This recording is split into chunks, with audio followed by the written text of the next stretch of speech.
Halo kalian semua, sehat semua kan ya? Selamat datang kembali di channel Audian Audina. Kali ini saya bakal membahas salah satu karakter dalam manga Blue Lock yang begitu fenomenal 3 tahun belakangan ini. Di sini saya bakal mencoba membahas tentang karakter Isagi Yoichi dari manga sepak bola satu ini. Tapi sebelum itu, buat yang belum subscribe, silahkan di subscribe dulu ya. Dan bagi yang udah, langsung saja kita masuk ke pembahasan utamanya sekarang. Kebanyakan dari kalian pasti juga udah tahu kalau Isagi ini adalah karakter utama dalam manga Blue Lock ini. Tapi sadarkah kalian kalau untuk ukuran seorang karakter utama, sebenarnya kemampuan Isagi ini nggak begitu mencolok di awal-awal ceritanya. Bahkan bisa dikatakan malah biasa-biasa saja. Diceritakan di awal kalau dia ini adalah seorang penyerang dari SMA Ichinan, suatu SMA yang nggak terkenal akan prestasi sepak bolanya. Untuk profil Isagi sendiri, dikatakan kalau dia ini adalah anak SMA kelas 2 dengan tinggi badan 175 cm. Ya, bisa dikatakan posturnya sudah cukup baik ya sebagai seorang penyerang. Sedangkan untuk komposisi tubuhnya bisa dikatakan nggak kekar maupun berotot banget.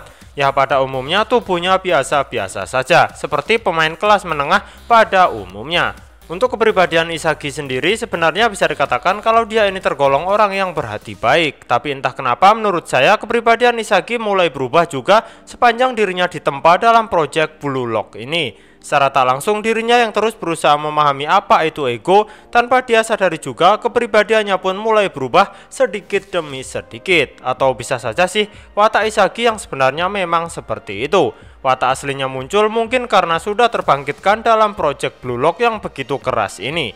Kalau kalian pahami kepribadian unik Isagi ini, terlihat di chapter awal manga ini, Isagi terlihat seperti orang yang hatinya baik, sekaligus orang yang hatinya begitu dingin. Lihat saja saat semua temannya menangis karena gagal melaju ke tingkat nasional, di sini dia hanya terdiam tak bergeming, seakan gak merasakan apapun.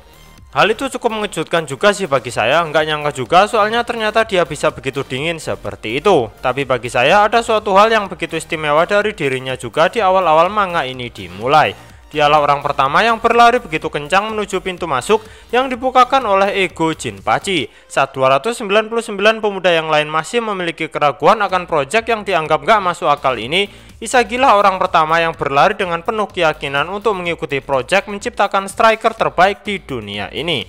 Dan ini bakal menjadi salah satu momen yang begitu epic ya di animenya nanti. Lalu setelah kejadian itu pun dia yang sudah tergabung dalam Blue Lock secara mengejutkan malah terlihat seperti kembali ke dirinya yang lama. Di awal-awal pelatihan dia terlihat begitu meragukan kemampuannya sendiri. Dia merasa nggak bakal bisa bersaing dengan 299 kontestan yang lain. Bahkan hal itu pun semakin terasa benar jika dilihat dalam urutan ranking dia berada di ranking 299.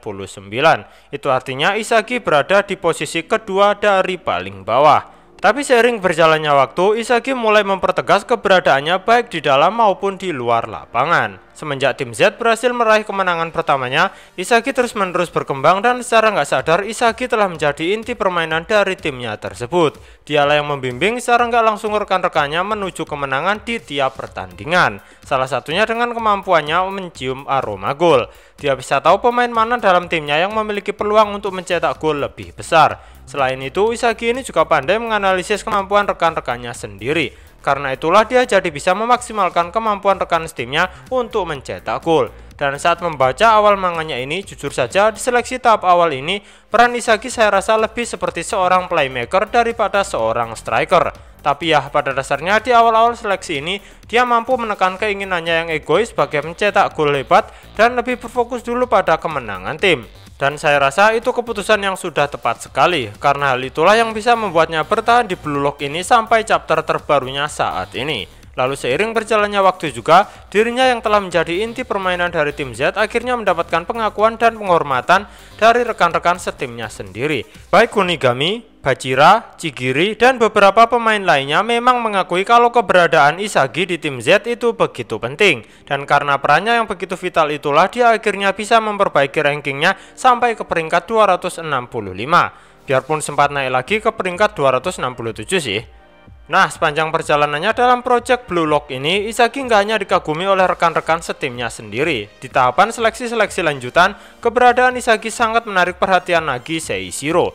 Bahkan Nagi lebih memilih ikut Isagi dan meninggalkan Ryo yang dari awal merupakan teman terdekatnya. Ya nggak bisa terelakkan lagi sih kalau Isagi ini bagaikan magnet yang menarik orang-orang hebat untuk berada di sekitarnya. Dan setelah berhasil terus melewati proses tahapan seleksi, Isagi kini berubah jadi berkepribadian lebih dingin dan kejam. Dia rela menginjak-injak mimpi lawan dan kawannya sendiri untuk memenuhi ambisi pribadinya dalam meraih kemenangan di tiap pertandingan.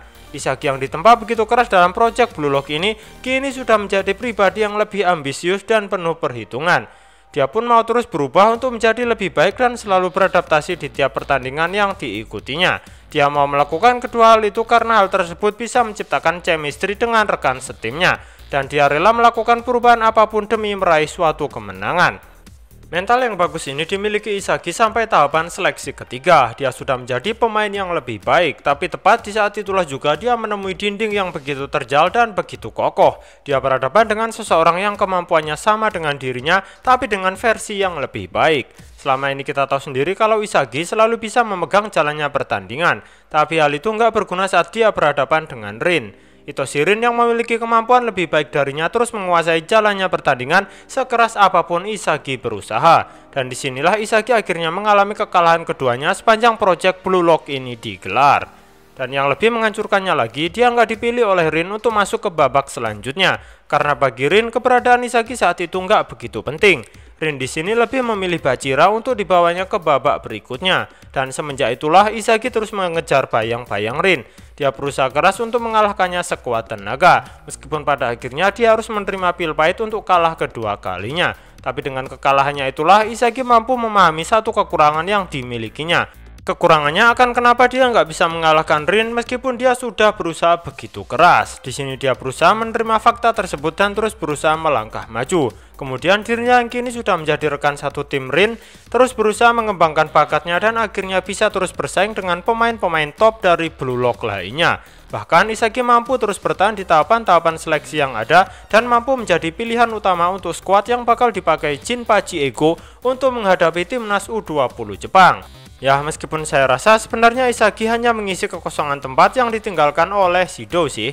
Kalau Shido nggak bertingkah berlebihan, saya rasa Isagi bakal jadi pemanas bangku cadangan saja. Tapi saat itu nasib berkata lain kan, Isagilah yang menjadi partner dari Itoshi Rin di garis depan penyerangan. Karena Jinpachi Ego merasa kalau permainan Isagi bisa klop dengan Itoshi Rin itu sendiri. Untungnya anggapan dari Jinpachi Ego ini benar. Peran dari Isagi saat melawan timnas Jepang U20 sangatlah mencolok. Bahkan Baru sendiri mengakui kalau Isagi adalah versi Itoshi Rin yang lain. Bisa saya simpulkan juga dari perkataan Baru ini kalau kemampuan Isagi saat itu sudah mulai menyamai Rin. Menyamai saja ya, kalau melampauinya saya rasa masih mustahil. Secara teknik Itoshi Rin jauh lebih baik. Kebetulan saja performa Rin saat itu nggak begitu baik karena bercampurnya perasaan kebencian dalam dirinya akan kakaknya telah mempengaruhi performanya dalam bertanding saat itu. Selain itu, di pertandingan tersebut pun si jenius Itoshi Sai mengakui kalau Isagi merupakan inti permainan dari tim Blue Lock. Nah kan, si jenius aja sudah sampai mengakuinya seperti ini. Jadi sekarang sudah jelas kalau semenjak tergabung di Project Blue Lock, Isagi mampu mengembangkan bakatnya begitu jauh sampai di titik ini. Titik di mana dia menjadi salah satu pemain top dalam Project Blue Lock. Kemampuannya benar-benar maksimal di sini. Dia sendiri bahkan mendapat pengakuan dari rekan setim dan lawannya itu sendiri. Untuk sekarang itulah pencapaiannya yang tertinggi, dan secara mengejutkan Isagi pun sempat berucap di akhir pertandingan lawan timnas Jepang U20 kalau dirinya lah yang bakal memimpin timnas Jepang U20 menjadi juara Piala Dunia U20.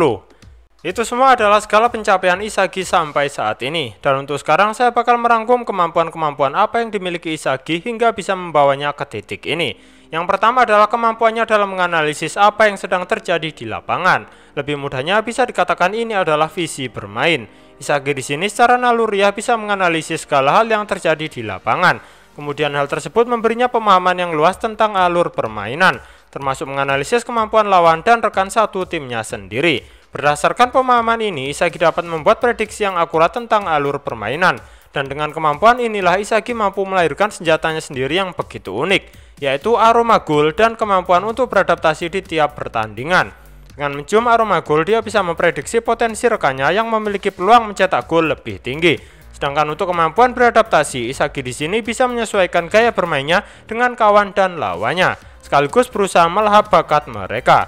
Dikatakan di sini kalau visi bermain Isagi bahkan bisa melampaui visi bermain Nico ataupun Itoshi Rin.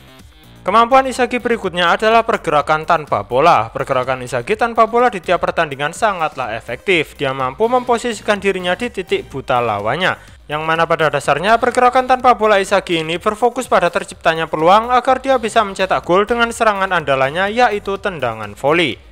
Lanjut, kemampuan Izagi berikutnya adalah tendangan voli. Ini merupakan senjata utama Izagi dalam mencetak gol. Dia menemukan senjatanya ini sepanjang dia berlatih begitu keras di Blue Lock, dan dia memutuskan untuk menggunakan senjatanya ini semaksimal mungkin untuk mencetak gol di tiap pertandingan.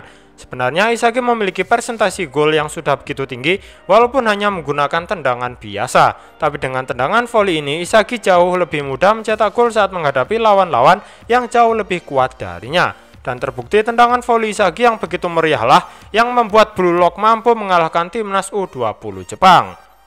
Kemampuan lain Izagi di sini adalah refleks. Menurut saya sih ini bisa dikatakan adalah tingkat lanjut dari kemampuan Izagi dalam membaca alur permainan. Hal ini dibuktikan dalam pertandingan Blue Lock versus timnas Jepang U20. Di sini selain membaca alur permainan yang dikuasai secara mutlak oleh si jenius Itoshi Sae, di sini Izagi berusaha memprediksi 2-3 langkah ke depan pergerakan Itoshi Sae nantinya. Nah, dengan cara itulah dia bisa memutus aliran bola yang diberikan Itoshi Sae pada Shido yang begitu haus gol. Oh ya, kemampuan refleks Izagi ini bahkan sampai diakui oleh Itoshi Sae sendiri. Menakjubkan sekali kan? Selain itu, Izagi juga menggunakan refleks untuk membuatnya bisa mencetak golnya sendiri. Itu juga terbukti saat melawan timnas Jepang U20. Dia bisa memposisikan dirinya tepat kemana bola akan terpental dari duel sengit antara Itoshi Sae dan Itoshi Rin.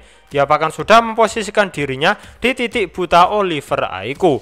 Lalu setelah itu, ia bisa memakai senjata terkuatnya yaitu tendangan voli untuk mencetak gol kemenangan. Berikutnya adalah kemampuan yang disebut flow. Pada dasarnya ini mirip dengan zone dari anime Kuroko no Basket. Dikatakan ini adalah momen di mana seorang atlet memasuki kondisi fokus penuh dalam suatu permainan. Seorang atlet yang memasuki flow akan fokus penuh pada pertandingan hingga mengeluarkan kemampuannya secara maksimal. Masuk ke dalam flow diibaratkan seperti tenggelam ke dalam air.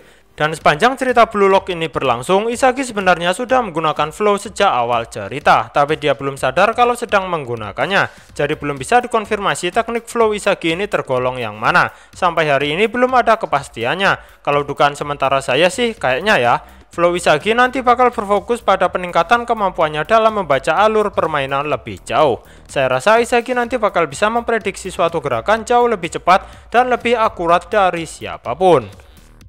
Oke, sekian dulu pembahasan kali ini. Cek juga video saya yang lain ya. Terima kasih banyak dan sampai jumpa lagi.